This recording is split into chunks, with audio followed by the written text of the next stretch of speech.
Hello everyone, I am मोहित बरनवाल और आज के इस इंटरव्यू सीरीज़ के एपिसोड 2 में आज जो मुझे ज्वाइन करने वाले हैं उनका नीट का जो प्रिपरेशन जर्नी है वो थोड़ा यूनिक है। यूनिक ऐसे कि जब उन्होंने अपना फर्स्ट अटेम्प्ट अपेयरिंग जब 12th के साथ 2020 में जब दिया था तो विथ कोचिंग के साथ दिया था, लेकिन जब उनका सिलेक्शन 2021 में हुआ विथ कितना 646 मार्क्स था। जब उनका सिलेक्शन हुआ तब उन्होंने सिर्फ घर में बैठे घर से सेल्फ स्टडी से किया था और थोड़ा बहुत यूट्यूब से हेल्प किया था।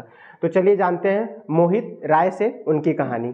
हाँ हाँ, तो मोहित सबसे पहले तुम अपना मार्क्स और रैंक बता दो कि जब तुम्हारा 2021 में जब तुम्हारा सिलेक्शन हुआ और तुम्हें जब एम्स देवघर मिला था तो तुमको क्या रैंक और मार्क्स था तुम्हारा? मेरा जो रैंक था वो था 4614 और जो मार्क्स थे मेरे वो 646 थे। ओके, ये फर्स्ट ड्रॉप था, मतलब ये ड्रॉप था कि फर्स्ट अटेम्प्ट में सिलेक्शन हुआ? ये मेरे एक्सेल का ड्रॉप था, मतलब सेकंड अटेम्प्ट। हाँ, तो तुम्हारा 2020 में भी तुम दिए थे? हाँ। कितना मार्क्स आया था? 2020 में मेरा था 598। तो 2020 में जब तुम्हारा मतलब सिलेक्शन हुआ, मैं 2020 में जब तुम्हारा कितना मार्क्स आया? 598 ना? हाँ। हाँ, तो वो तुम कोचिंग से किए थे कि सेल्फ स्टडी किया था? वो मैंने फाउंडेशन कोर्स किया था 2 साल का। कहाँ से? और बनारस में एक कोचिंग है JRS करके, वहीं से। तो और 21 में कैसे किए थे? 2021 में उस साल मेरा चूँकि रैंक मतलब काफ़ी क्लोज था सिलेक्शन के और 598 मार्क्स थे, तो कंसेप्ट सारे क्लियर थे। जो जितना बेसिक कंसेप्ट था उस समय मैंने गलती बस ये किया था कि टेस्ट बहुत कम दिया था, मतलब टेस्ट को अवॉइड किया था। तो जिसके चलते जो 2020 में आया था मतलब क्वेश्चन पेपर्स वो काफ़ी इजी था, मतलब सिंपल, मतलब पूरा बेसिक था। हाँ, एनसीईआरटी था। तो वो जब पेपर आया तो मैं बहुत ज़्यादा मतलब कॉन्फिडेंट था ये तो कर ही लूँगा, और इसी चलते बहुत ज़्यादा मतलब सिली मिस्टेक हो गया। मतलब तुम्हारा जैसे 598 मार्क्स था तो अगर कुछ 2-3 क्वेश्चन और सही रहता तो तुम्हारा उसी हाँ, उस साल हो जाता सिलेक्शन। और बाकी कुछ स्टेट कोटा से तो इससे कट ऑफ कम भी जाता है। कम ही जाता। हाँ, तुम है कहाँ से? तुम हो कहाँ से? हम बिहार से हैं। बिहार से कहाँ पे? बिहार से बक्सर डिस्ट्रिक्ट। तो एक बात बता तुम्हारा कि तुमको जब अभी 3 सब्जेक्ट है, फिजिक्स केमिस्ट्री बायोलॉजी, तो उसमें से तुमको कौन सा सब्जेक्ट सबसे अच्छा पसंद था या सबसे ज़्यादा अच्छा लगा था? हमको सबसे ज़्यादा फिजिक्स अच्छा लगता था। फिजिक्स, क्योंकि उसमें जो थ्योरी थे और उस पर जो बेस्ट क्वेश्चन थे कंसेप्चुअल सवाल वो करने में अच्छा लगता था। ठीक है, तो फिजिक्स और कौन सा सब्जेक्ट परेशान कर रहा था? और ये फिजिक्स मतलब हमको ज़्यादा पसंद था तो उसमें ज़्यादा हम टाइम मतलब उसमें इन्वेस्ट करते थे। तो उसी चलते बायो मेरा थोड़ा पीछे होते गया। और मतलब बायोलॉजी में थोड़ा मतलब एनसीईआरटी कवर करना होता है उसको, हर एक जो वर्ड उसमें मतलब लाइन बाय लाइन आते हैं एनसीईआरटी के और स्टेटमेंट में आते हैं या फिर ऐसे, तो हम उसको ज़्यादा अच्छे से मतलब उसको रिवाइज नहीं कर पाए थे। तो एक बात बताओ, तुम्हारा 2020 में जब था तो उससे तुमको एक समझ में आया था कि रिवीजन का इम्पोर्टेंस क्या है? तो 21 में तुम रिवीजन कैसे करते थे? और 2020 में ये था कि मतलब 11-12 मैंने अच्छे से रिवाइज नहीं किया था बायो का। और ख़ास करके जो ह्यूमन फिजियोलॉजी था और प्लांट फिजियोलॉजी वो थोड़ा मतलब कुछ ज़्यादा ही परेशान करता था, क्योंकि उसमें वर्ड बहुत सारे थे। वर्ड मतलब ज़्यादातर प्लांट फिजियोलॉजी। हाँ, उसमें बहुत ज़्यादा थे। तो इस साल मैंने क्या किया कि जो जैसे बायो का रिवीजन जब करते थे, जैसे कि प्लांट फिजियो का एक चैप्टर पढ़ लिया, तो इस साल मैं मतलब डायरेक्ट मैं चैप्टर पढ़ नहीं जाता था, मतलब ऐसा नहीं कि चैप्टर उठाया और उसको पढ़ लिया।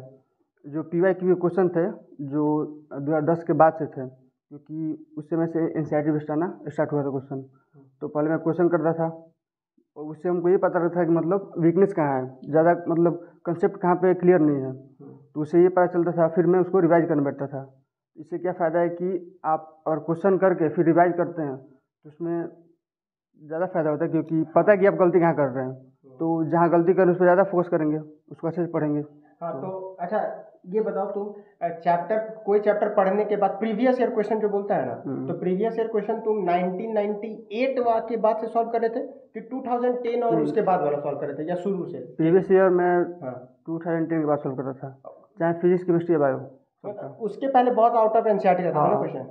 अब बायो में 2010 के बाद ही करता था, लेकिन जो फिजिक्स था वो सब कर लेता था, क्योंकि उसमें तो वैसे ही थ्योरी बेस्ड था और प्रैक्टिस करना था। तो अच्छा, टेस्ट कैसे देते थे? टेस्ट शुरू से देते आ रहे थे तो मतलब कि छोटा छोटा जो नहीं होता मॉक टेस्ट, लार्ज टेस्ट नहीं जो पूरा सिलेबस होता है, चैप्टर वाइज कुछ चैप्टर निकाल के, तो ये सब टेस्ट का क्या रोल था? टेस्ट कैसे देते थे? जब ड्रॉप में थे तो ड्रॉप में थे तब ड्रॉप तो घर पे थे। ड्रॉप में तुम सिर्फ सेल्फ स्टडी से किया है, ठीक है।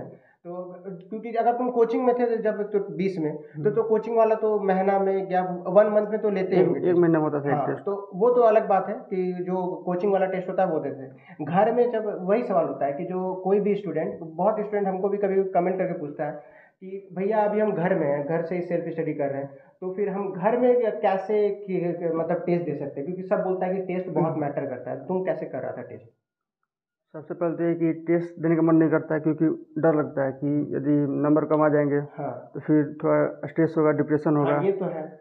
तो यही गलती हम किए थे 2020 में 20 में कि बहुत कम टेस्ट दिए थे, और उसमें कोरोना भी आया था उस टाइम, तो घर आ गए थे तो और नहीं देते थे घर पर टेस्ट।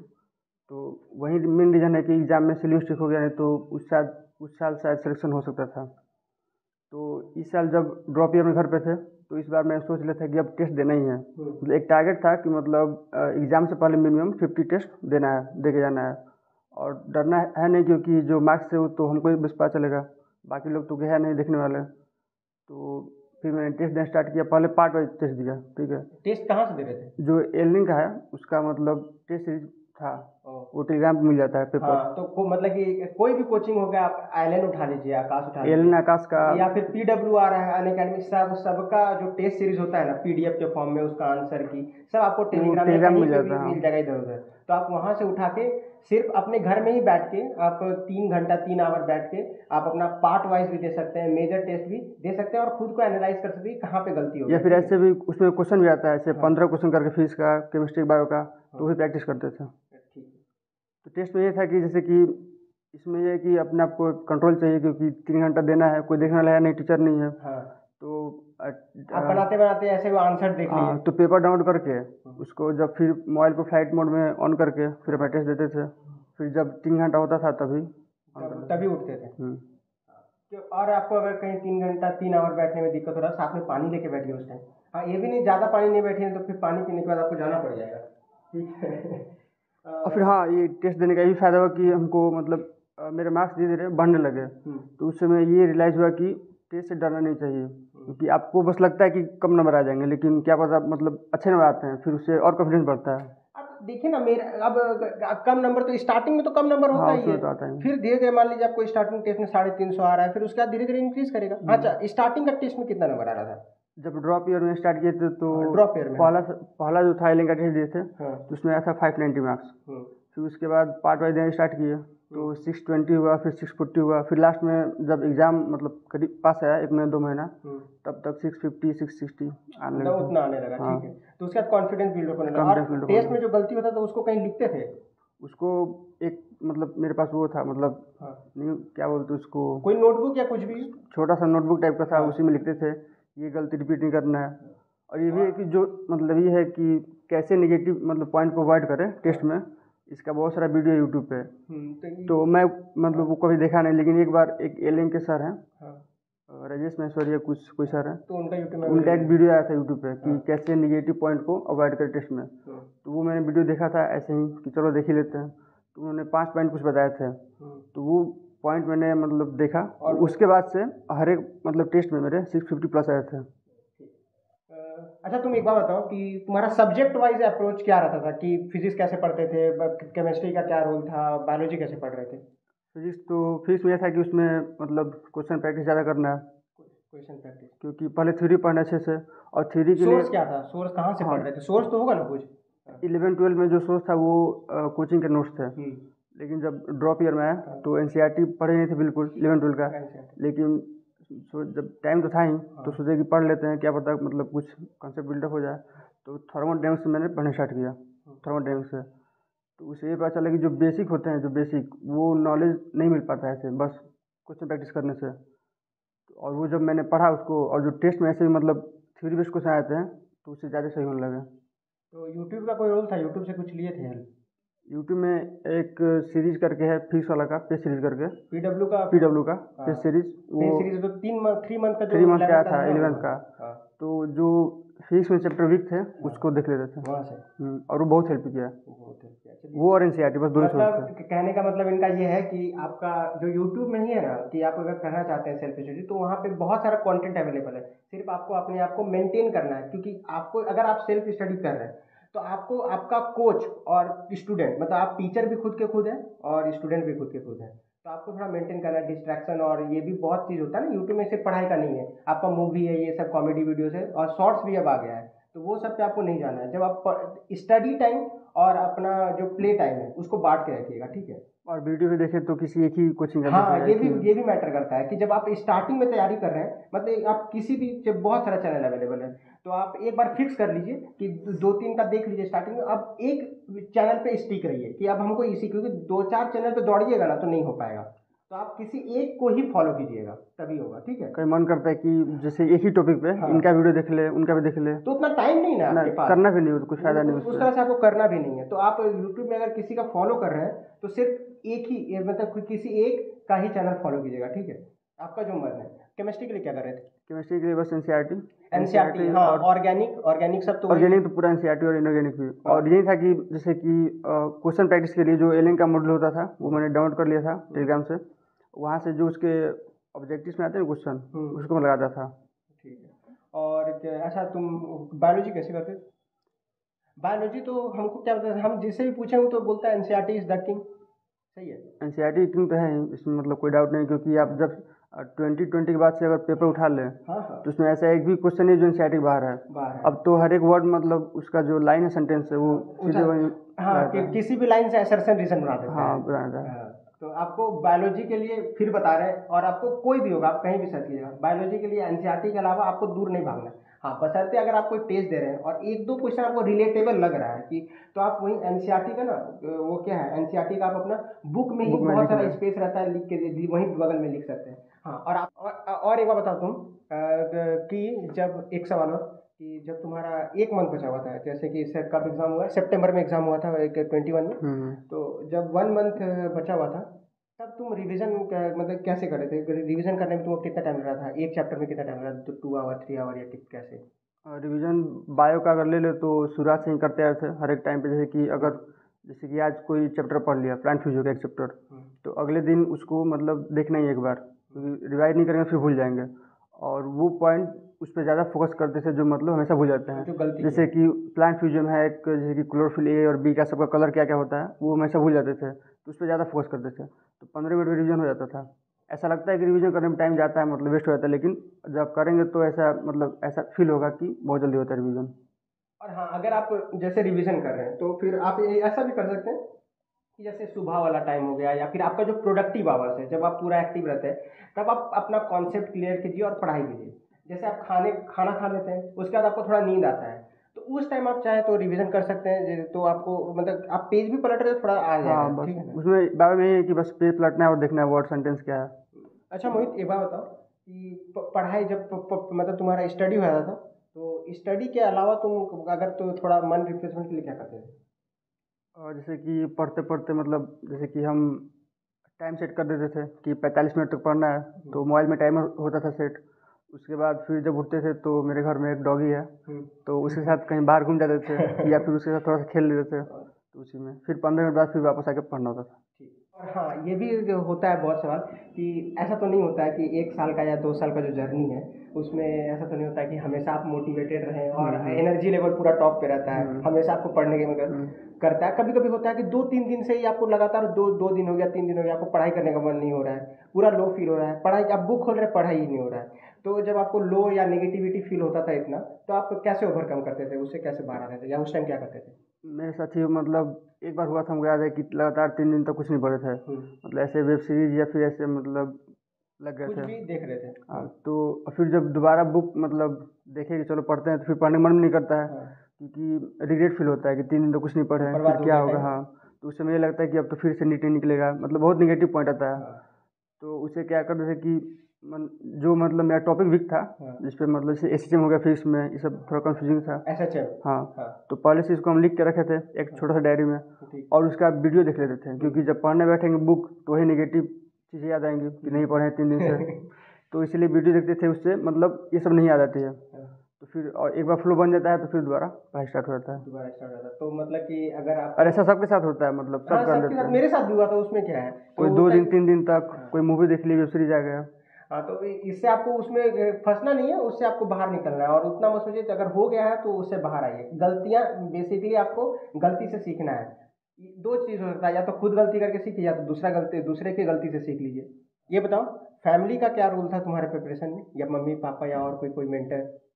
फैमिली में मतलब मेरे मम्मी है, पापा और भैया हैं। हाँ, तो फैमिली का रोल तो हमेशा रहता है। अब यदि बाहर रहें या फिर घर में रहें, और घर में रहें हम तो ड्रॉप ईयर में घर पर रहें, तो फैमिली का रोल और भी बढ़ जाता है। तो उसमें मतलब पेरेंट्स तो हैं, मम्मी पापा तो हैं, लेकिन जो सबसे ज़्यादा रोल है वो भैया का था। मतलब वो पूछते रहते थे क्या पढ़ा क्या नहीं हुआ, पूछते रहते थे। फिर या फिर ये भी है कि यदि एक बार मतलब घर में कुछ काम चल रहा था, तो कंस्ट्रक्शन वर्क चल रहे थे, तो पढ़ाई में डिस्टर्ब होता है, इसलिए दूसरे जगह शिफ्ट करना सारा उनका ही काम था। या फिर कहीं बाहर पढ़ने का मन हुआ, तो सारा जो सेटिंग है मतलब अरेंजमेंट करना वहाँ पे पढ़ने के लिए, सब वही काम कर रहे थे। मतलब तुम्हारे मेंटर का काम हाँ, भैया कर रहे थे। अच्छा मोहित, तुम अपना एग्जाम डे का फीलिंग बताओ कि एग्जाम डे में तुम मतलब एग्जाम डे में एग्जाम हॉल में एंट्री से तुम्हारा पहले डर लग रहा था या नहीं लग रहा था? जब एग्जाम दे के आए बाहर, तो तुमको क्या लग रहा था? कि ऐसा बहुत जन का ख्याल आता है मन में कि अरे मेरा तो 20 क्वेश्चन गलती हो गया, उसका ए मारे थे कि बी मारे थे, हमको याद नहीं आ रहा है। तो ऐसा कोई डर हुआ था? एग्जाम डे का फीलिंग बताओ। और कोई पेरेंट्स को लेके गए थे या अकेले थे? एग्जाम डे के दिन तो सबसे मतलब इम्पोर्टेंट ये है कि कोई ना कोई पेरेंट्स, मम्मी या पापा साथ होने चाहिए। जब पहला अटेम्प्ट था मेरा, तो उसमें यही गलती किया था कि किसी के साथ नहीं ले गए थे, अकेले गए थे। जो सेकंड अटेम्प्ट था उसमें अपने पापा को ले गए थे। तो पापा जो थे तो उस समय मतलब सपोर्ट कर रहे थे कि कोई बात नहीं, डरना नहीं है, अच्छे से देना, जो होगा वो देखा जाएगा। और ये डर तो मतलब सबको लगता है, क्योंकि सबको मतलब जितने फैमिली मेम्बर है सबको आशा है, मतलब खुद से जो एग्ज़ाम देने जा रहा है, तो ये भी रहता है कि अगर नीट नहीं निकला तो क्या होगा, वो लोग क्या सोचेंगे, फिर घर पे जाके कैसे उन लोग को फेस करेंगे। ये मतलब मेरे दिमाग में यही चल रहा था। और एग्ज़ाम के हमको याद है कि मतलब 2 घंटे पहले भैया कॉल किए थे और बोले थे कि इस बार नीट निकाल के आना है। तो वो जो बोले थे कि नीट निकाल के आना है, मतलब ऐसे नहीं, मतलब ऐसे ही बोले थे कैजुअली। तो वो भी मतलब दिमाग मेरे मतलब अंदर मतलब बैठ गया, हाँ, कि इस बार तो करना है, नहीं करेंगे तो फिर भैया क्या बोलेंगे, क्या सोचेंगे। तो इस चीज़ का डर था। फिर जब एग्जामिनेशन हॉल में गए, तो हम लोग 2 घंटा पहले मतलब एंट्री ले लिए थे। तो जब बैठे वहाँ पे, तो जितने भी निगेटिव मतलब मेमोरी सब आने लगे। जो पहला अटेम्प्ट का था वो भी आने लगा कि उसमें ये गलती किए थे, तो नहीं निकला था। तो मतलब बहुत लोग बोले थे कि नहीं निकला, ये हुआ। तो इससे मतलब बहुत घबराहट होने लगी। लेकिन फिर भी तुम अपने आप को कंट्रोल किया होगा। फिर मतलब 1 घंटा बचा था, तो फिर बाहर निकले, फिर कुछ मतलब ठंडा पानी पिए, फिर वापस आएगा। और मतलब कि हाँ, वो सेंटर पे तुम 3 आवर पहले ही पहुंचाते हैं, 1-2 आवर पहले पहुंचाते हैं ना? 2 घंटा पहले ही मतलब एग्जामिनेशन हॉल में बैठ गया था। बैठ गया। तो मतलब कि जब तुमको ये सब ख्याल आया तो बाहर निकला, एक बार मुंह फेस वॉश किया होगा, और उसके बाद फिर बैठ गया कि अब हमको एग्जाम देना है, ये सब चलते रहेगा। ठीक है। फिर सोचे कि सब कुछ फायदा है नहीं सोचने से, जो होगा तो होगा, अब होगा ही। हाँ, तो एग्जाम दे के निकले तो क्या था, हो अब तुमको क्या लग रहा था कि अब चलो हो जाएगा क्वेश्चन पेपर देखने के बाद? एग्जाम तो दे के निकले तो वो तो बात अलग था। जो एग्जाम के जो लास्ट टाइम था, जैसे कि इस बार क्या हुआ था कि मतलब 2 सेक्शन आए थे फिक्स में, ए और बी। तो बी में था कि 15 था, उसमें 10 क्वेश्चन अटेम्प्ट करना था। तो लास्ट के 15 भी बचे थे और मेरा मतलब 10 क्वेश्चन बचा था। तो क्वेश्चन बनाने के बजाय हमको दिमाग में ये मतलब ख्याल आया कि पिछले साल सिलेक्शन नहीं हुआ था, फिर इसके में गलती हो गया था, तो वहीं से आने लगा। फिर सोचे कि अब टाइम ऊपर से नहीं था, तो ऐसे मतलब स्ट्रेस नहीं होता, स्ट्रेस बहुत हो गया था। तो फिर सोचे कि ठीक है, जो होगा देखा जाएगा, जितना बनेगा बनेगा। तो फिर ऐसे बनाते गए और 6 क्वेश्चन अटेम्प्ट किया, उसमें 4 छूट ही गया। तो जब 4 छूट गया और जब एग्जामिनेशन के बाहर निकले, तो अंदर से मतलब बस यही था कि बस अब रोना है कहीं जाके। ठीक है, कहीं जाके रोना है, क्योंकि जब 4 क्वेश्चन छूट गए और ऊपर से कैटेगरी था जनरल, तो लगा था थोड़ा, हाँ, कि फिर 10-20 नंबर से कहीं अटकना है। हाँ, अटक न जाए। फिर जब बाहर निकले थे, तो मतलब 10-20 मीटर दूर पापा खड़े थे और वो ऐसे हाथ हिला रहे थे कि हम यहाँ पे हैं। तो फिर जब हम उनको देखे, तो अब तो मन किया कि अब बस रोहित दें, क्योंकि अब फिर क्या उनको बोलेंगे कि कम मतलब गलती करके आ गए हैं, सिलेक्शन नहीं होगा, ये सब। चलो चलता है, ठीक है। तो ये सब हुआ, तो ये तो एग्जाम फियर बोलते हैं इसको। हाँ। तो एक बात बताओ, तुम रिजल्ट के बाद तुम्हारा रिएक्शन क्या था? Are you satisfied with your marks? मतलब जो 2021 में तुम्हारा जो मार्क्स है, 2020 में तुम्हारा 598, मतलब 10-20 नंबर से रह गया। तो इस बार जब आया था 21 में तुम्हारा मार्क्स, जैसे 646 ना, तो 646 जो मार्क्स आया था, उसके से तुम सेटिस्फाइड हो? और तुम्हारा रिएक्शन क्या था? या पापा कैसे थे, भैया क्या बोले? इस साल तो ये था कि हमको कोई भी कॉलेज मिल जाए, बस मेडिकल कॉलेज होना चाहिए, गवर्नमेंट हमको जाना है, चाहे कैसा ही मिल जाए, जीएमसी होना चाहिए। हाँ, जीएमसी होना चाहिए। तो जब रिजल्ट आया, तो जब रिजल्ट आता है तो मतलब वो होता है, सर्वर डाउन हो जाता है, क्योंकि सब लड़के एक साथ देखते हैं। तो मेरा एक दोस्त था, वो अपना रिजल्ट देख चुका था। हाँ, ठीक है। तो हम उसको भेजे अपना, और उसको बोले कि तुम मतलब व्हाट्सएप सेंड कर दे, बताना मत हमको, ठीक है। हाँ, बताना नहीं। हाँ, बताना नहीं। अब हमको याद है कि हम उस समय मतलब अपना डिनर कर रहे थे 8:30 बजे करीब, और वो भेज दिया। फिर जैसे हम उसका पीरियड राउंड कर रहे थे, तो अंदर से वो था मतलब कि बेचैनी, हाथ पैर काँप रहे थे। फिर देखा जब कि 4614 रैंक था, तो बस रैंक देखा और मतलब खाना छोड़ के, और तुमको लगा सिलेक्शन हो गया, सिलेक्शन हो गया, वो तो है ही। मतलब फिर सीधे छत का दरवाज़ा खोल के और छत पे गया, और जितना मतलब जोर जोर से हो सके उतना जोर चिल्लाया, बहुत चिल्लाया। फिर पीछे से मम्मी आ गई कि मतलब कहीं गिर ना जाए, क्योंकि एक छोटा सा वहाँ पे वो था, मतलब गैप था वहाँ पे। ठीक। तो पापा क्या बोले? जब मम्मी पीछे जाए तो पापा को वीडियो कॉल कर दी तो पापा भी मतलब गुस्साने लगे। हाँ, मतलब गिर ना जाए, ज़्यादा ओवर एक्टिव हो गया है। ठीक है, पापा तो बहुत खुश थे मतलब, और हम भी मतलब बहुत सेटिस्फाइड थे। हमको तो बस एक कॉलेज चाहिए था, अब तो एम्स मिल गया, तो कुछ फायदा नहीं। अच्छा, भैया क्या बोले? भैया बोले थे इस बार सिलेक्शन होना चाहिए, तो भैया क्या बोले? भैया ये कि मतलब भैया जो होते हैं अपने मतलब फीलिंग ऐसे दिखाते नहीं सामने से आके कि हाँ बहुत अच्छा किया, लेकिन हम नोटिस करते थे वो मतलब अंदर से बहुत खुश थे। वो जितने भी उनके दोस्त थे वो जाके बताते थे मेरे भाई का सिलेक्शन हो गया है, डॉक्टर बन जाएगा, तो सब खुश रहते हैं। भैया तो खुश थे। अच्छा, एक बात हम छूट गया बीच में, हम ये बताओ जब तुम, हाँ, ये ऐसा भी होता है ना कि जैसे फर्स्ट देखिए रिलेटिव्स का प्रॉब्लम, हाँ, बहुत से ना रिलेटिव्स करते रहता है। तो रिलेटिव, देखो एक बात बता रहे हैं, रिलेटिव्स सिलेक्शन तुम्हारा नहीं होगा तो भी उन लोगों को प्रॉब्लम है, और तुम्हारा सिलेक्शन हो गया तो भी प्रॉब्लम रहेगा। तो रिलेटिव्स का क्या था? फर्स्ट में जब तुम्हारा 2020 में नहीं हुआ, तब वो लोग कुछ बातें बना रहे थे या तुम्हारे तक कोई ये बात तो सही कि मतलब सिलेक्शन नहीं होगा फिर भी प्रॉब्लम होगा फिर भी होगा। क्योंकि जब सिलेक्शन हो गया था, तो हमको मतलब बताए थे कि मतलब पीएमसीएच मिल सकता है, जो कि बिहार का माना जाता है कि सबसे मतलब टॉप कॉलेज है। तो फिर भी लोग ये बोलते थे कि अच्छा नहीं है, मतलब बेकार है, पढ़ाई नहीं होता है, वहाँ पर लड़के ऐसे हैं। तो रिलेटिव कहें हैं कि मतलब मिल जाएगा फिर भी दिक्कत है, और नहीं मिलेगा फिर भी। तो एक ही बात ध्यान दीजिए कि आपका जो पढ़ाई पे आपको जो सपोर्ट कर रहे हैं वो आपके पेरेंट्स हैं। कोई आपको कोई रिलेटिव या जैसे आप बोलते हैं ये है वो है, तो उसका बात ही क्यों सुनना है आपको? आपको फैमिली सपोर्ट कर रहे हैं तो सिर्फ मम्मी और पापा का बात सुनिए, बाकी किसी का बात आपको सुनने का जरूरत ही नहीं है, ठीक है। हाँ। अच्छा मोहित, एट लास्ट तुम कुछ अगर NEET aspirant, future NEET aspirant जो 2023 और 24 में एग्जाम देने वाले हैं, उन लोगों को कुछ मैसेज देना चाहो तो कुछ बोलना चाहो अपने तरफ से? मैसेज यही रहा है कि मतलब जो ज़्यादा से ज़्यादा जो डिस्ट्रैक्शन है उसको मतलब थोड़ा कम रखे। जो सोशल मीडिया है जैसे फेसबुक, इंस्टाग्राम, तो ये सब की यूज़ बहुत कम करें, क्योंकि इस पर टाइम ज़्यादा चला जाता है रील्स देखने में, यही सब।